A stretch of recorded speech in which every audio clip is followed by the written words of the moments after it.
Welcome back, guys. Today I want to talk about how the Milken Global Conference changed my life. So the Milken Institute is a nonprofit think tank. They conduct public policy research and host programs with a focus in different industries like finance, health, investments, entertainment, etc. Let's talk about how much it costs for admission. So on the actual website, they have three different tiers. They have like council member, which is $25,000, and then a $50,000 ticket and $75,000. I don't know what you get for each thing, but those are the prices.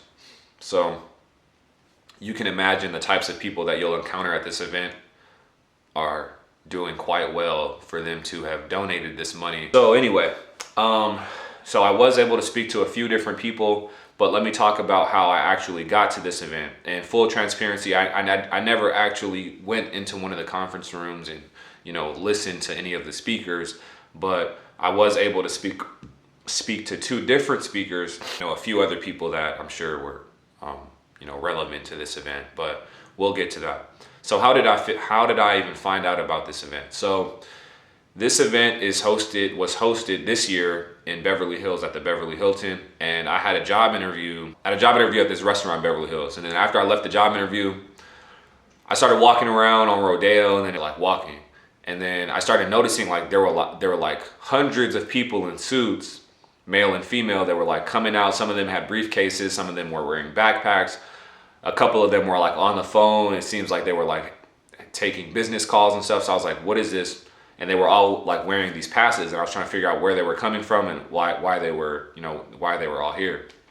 So I started speaking to them. Some people didn't really give me the time of day, but others did actually. They let me know what it was about. Oh, this is a global conference event for people in finance, tech, healthcare, and all these different industries. And I was like, okay, this is really dope. So I actually kept walking. I was walking to where they were coming from because I wanted to get as close as possible to the actual event.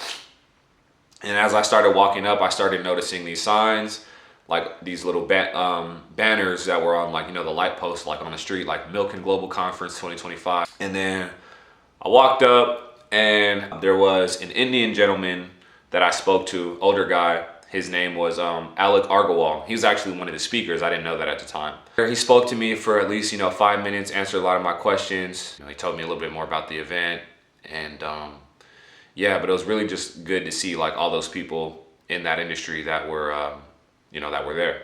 So most of these people were in industries that I'm looking to work in, like finance, investing and things like that. So I told myself, tomorrow, since this is a 3-day event, I'm going to come and, show up. I'm going to dress appropriately so that I blend in, and then I'll just talk to people and do interviews and stuff like that. So that's what I did. Left, came back the next morning. It started at 8. I think I got there after a dentist appointment or something. I don't know what I had going, but I had some type of appointment. So I left, came back the next morning after I finished that, and then yeah, I went out there, and at first when I walked up, I started seeing all these nice cars being pulled in the valet and people hopping out of these SUVs and stuff. And it was a really nice hotel. You could see it was glass and a glass wall or whatever, and then you could see into the lobby. So I walked up. And at first I was kind of nervous, is security gonna stop me? But I just walked in, and you see a few people with some staffing agencies holding up signs. There was BlackRock, there was Blackstone. I want to say it was BlackRock, Blackstone. I know there were a few other major investment and financial institutions that were there, and there was a lot of people in the lobby in suits, hanging out, drinking coffee, talking to each other. People on their phone. It just seemed like business. It was just no games being played. Low key, at least half of them were actually doing stuff. And everyone had passes on, or most of them did.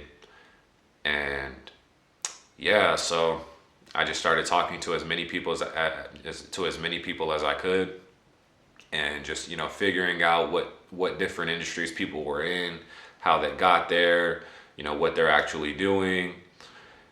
And yeah, it was really good to see that. And I started to see some brothers there, some older black dudes, older black men.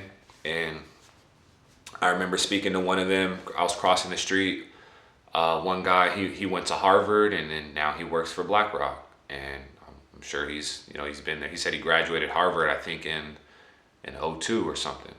So, he's probably, he's been in the industry for at least 20 years. So it was just really good to see, people that look like you in these types of spaces. So the actual event, it's held annually. There's over 900 speakers. I got a chance to speak to two of them. And then the other one was Peter Gleistein. He was another speaker. He actually works in credit. And I spoke to him on my way out. This is when I actually went back and he spoke to me. He said he had some kids and we just kind of chopped it up as he was walking. It was real cool to see, like, some people really didn't give you the time of day, but there were some others that were like, happy to speak to you. And you don't get that vibe like when you're just looking at them, but you just gotta say hello and start talking to them, and they'll start talking to you. Some of them will actually be happy to answer your questions and give you advice and stuff like that. So it's important you put yourself in these types of environments, even if you're fearful initially. I was intimidated by me not wearing. I wasn't wearing a suit, but I still look professional. So it really did have an effect on me. I've actually never seen anything like that before. Like that was just like the first time I ever seen that many people in suits, and like everyone like was professional. And then after I hung out in the lobby, I went up to the roof a bit, hung out, and chopped it up with some more people. I spoke to a younger Indian gentleman named Dhruv. He works in the finance and investment industry. He's out here in the U.S. though.